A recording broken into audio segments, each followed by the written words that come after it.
अस्सलाम वालेकुम dear students, how are you.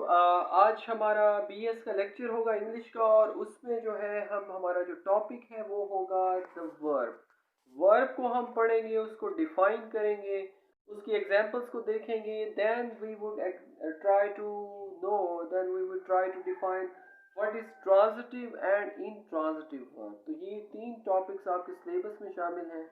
तो सबसे पहले हम वर्ब को डिफाइन करेंगे। आपको थोड़ा बहुत आइडिया होगा वर्ब के बारे में और ट्रांजिटिव और इंट्रांजिटिव के वर्ब के बारे में। तो वर्ब वर्ब जो है वो क्या होता है? Verb is a word that tells or assert something about a person और थिंग। तो एक ऐसा लफ्ज है वर्ब जो कि हमें किसी भी चीज या शख्स के बारे में कुछ बताता है, कुछ असर्ट करता है।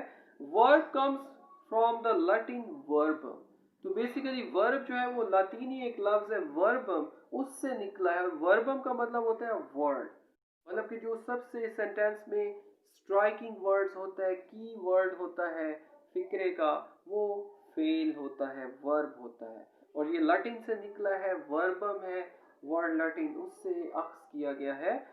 It is so called because it is the most important word in a sentence. तो फिक्रे में सबसे अहम ये वर्ड होता है। तो वर्ब हमें तीन तरह से बता सकता है किसी भी सब्जेक्ट के बारे में। तो वर्ब में tell us what a person और थिंग डज। ठीक है, कि एक जो चीज है या शख्स है वो करता क्या है। जैसे हम एग्जांपल कोट कर सकते हैं, हारी लाफ्स, द क्लॉक स्ट्राइक्स। ऐसे ही नंबर टू, उसका फंक्शन क्या है, what is done to a person और थिंग, कि किसी चीज या शख्स के साथ क्या हुआ है। जैसे हारी स्कोल्डेड, ऐसे ही द विंडो इज ब्रोकन। और तीसरी क्या चीज हमें वर्ब बताता है, व्हाट अ पर्सन और थिंग इज, कि वो कोई भी शख्स या चीज है क्या। जैसे द कैट इज डेड, बिल्ली मर चुकी है। Glass is brittle, I feel sorry. तो we can define in specific words. Verb को हम कैसे डिफाइन करेंगे? A verb is a word used to tell or assert something. A verb is a word used to tell or assert something about some person or thing. एक ऐसा लफ्ज है verb जो कि किसी शख्स या चीज के बारे में हमें कुछ बताता है। और it often consist of more than one word. और अक्सर ये जो वर्ब है, फेल है, ये एक से ज्यादा अल्फाज पर मुश्तमिल होता है। जैसे I have coated examples, the girls were singing, the girls were singing. तो ये जो द गर्ल्स वर सिंगिंग है, तो वर सिंगिंग मतलब कि हेल्पिंग वर्ब भी उसके साथ लगा है। तो ये एक से ज्यादा वर्ड्स पे है। ऐसे ही I have learn my lesson, तो ये एक से ज्यादा वर्ड पे कंप्राइज कर रहा है ये वर्ब। तो अक्सर ये जो वर्ब है ये क्या होता है, एक से ज्यादा वर्ड्स पे कंसिस्ट करता है। उसके बाद है जी ट्रांजिटिव और इंट्रांजिटिव वर्ब्स। तो ये हमारे मतलब इंपॉर्टेंट चीज है, हमें पता होना चाहिए what is the difference between transitive and intransitive verb. As I have written, transitive verb denotes an action which passes over from doer or subject to an object, as the boy kicks the football. ठीक है जी। तो transitive verb ऐसा ऐसा word होता है, ऐसा verb होता है जो कि ऐसे एक्शन को बताता है, एक्शन के बारे में जिसमें एक्शन जो है वो पास आउट होता है डोर से, करने वाले से, फाइल से आगे किसकी तरफ, मफूल की तरफ, ऑब्जेक्ट की तरफ।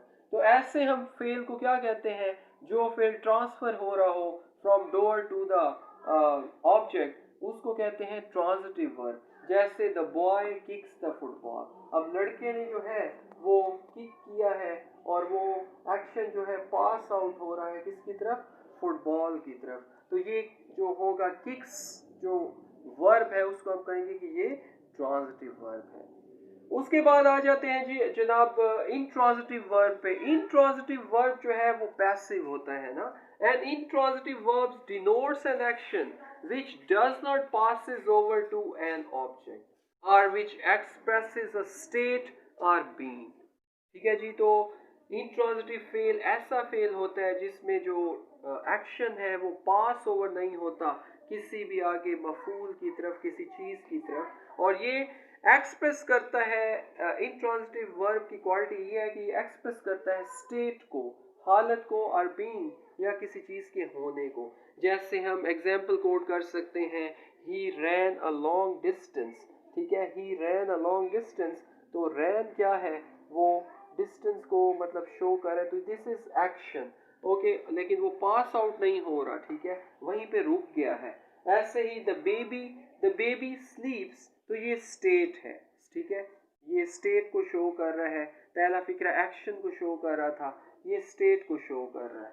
स्लीप पे आके एक्शन रुक गया है, ठीक है, आगे पास आउट नहीं हुआ, तो ये इंट्रांजिटिव वर्ब है और हालत को बयान कर रहे हैं। There is a flaw in this diamond, ये बीइंग को जाहिर कर रहा है, होने को जाहिर कर रहा है, ठीक है, तो क्या होगा, this would be intransitive verb.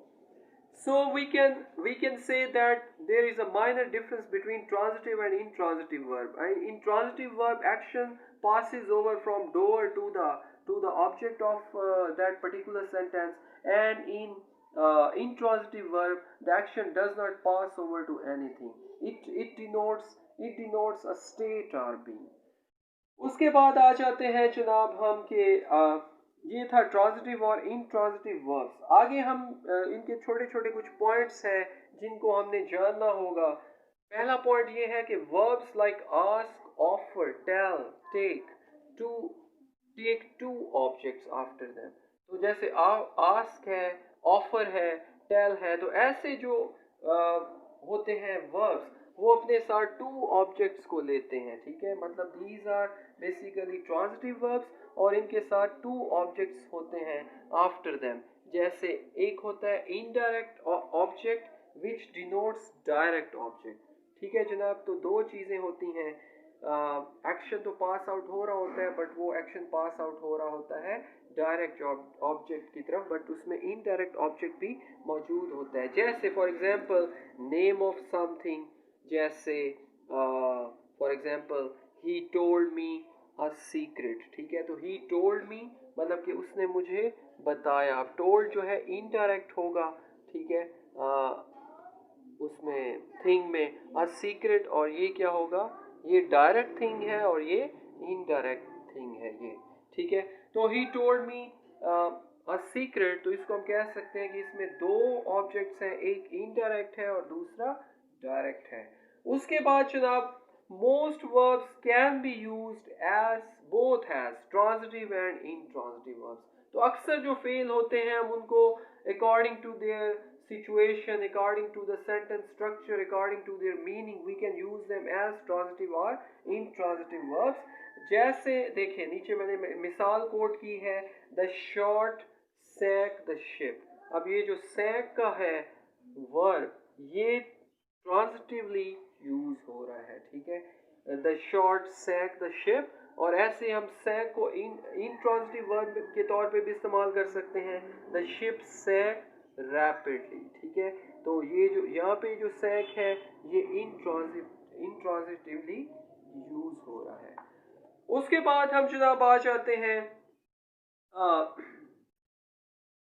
कुछ ऐसे वर्ब्स होते हैं जैसे come, go, fall, die, which can not be denote actions, ठीक है, ये ऐसे वर्ब्स होते हैं जो कि ऐसे एक्शंस को डिनोट करते हैं which can not be done to anything, they can therefore never be used transitively, ठीक है, मतलब कि वो intransitively ही used होंगे, जैसे come, go, fall, die।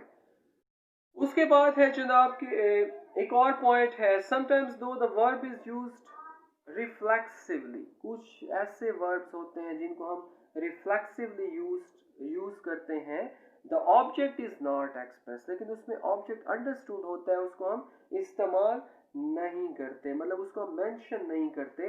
In the following examples a reflexive pronoun understood is put in brackets. जैसे हम लिख सकते हैं, फिक्रा लिखते हैं, the bubble burst, the bubble burst.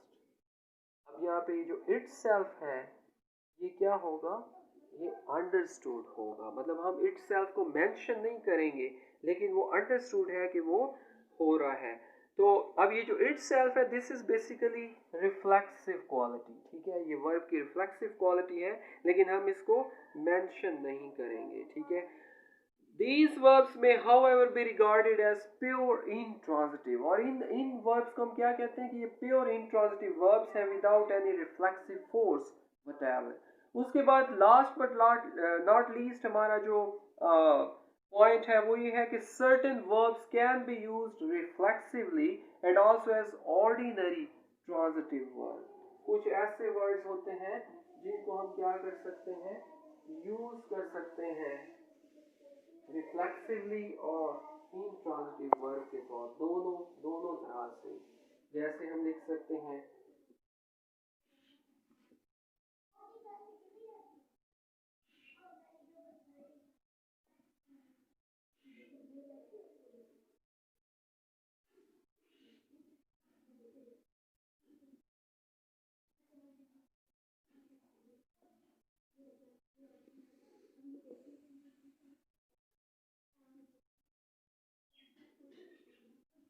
Okay जी, तो ये होगा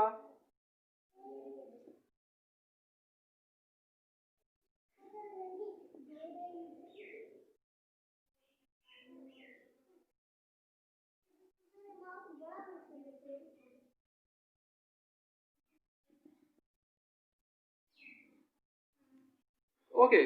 सो मैंने एग्जाम्पल कोड की है, do not forget his name, तो ये क्या होगा, ये रिफ्लेक्सिवली इसमें वर्ब इस्तेमाल हुआ है, फॉरगेट का जो वर्ब है ये रिफ्लेक्सिवली इस्तेमाल हुआ है, हिज नेम आया है कि उसका नाम मत भूलना, तो यहाँ पे ये वर्ब रिफ्लेक्सिवली यूज हुआ है। जबकि दूसरे फिक्रे में आई फॉरगेट हिज नेम, तो यहाँ पे क्या है, ये ऑर्डिनरी ट्रांजिटिव वर्ब के तौर पे फॉरगेट का वर्ड इस्तेमाल हुआ है, मैं उसका नाम भूल गया हूँ, तो this would be transitive verb. और ऊपर वाले फिक्रे में do not forget his name, this is a verb which is used as reflexive verb। तो डियर स्टूडेंट्स, ये था आज का आपका लेक्चर, आप इसको देखें सुने, कोई मसला हो तो हम डिस्कस करेंगे। और एक पॉइंट और है कि इसमें आगे एक टॉपिक दिया हुआ है कि कुछ ऐसे इंट्रांजिटिव वर्ब्स हैं जो कि ट्रांजिटिव वर्ब्स के तौर पे इस्तेमाल हुए हैं, तो आपने इसको भी पढ़ना है और कोई मसला हो तो मुझसे डिस्कस करना है। Thank you.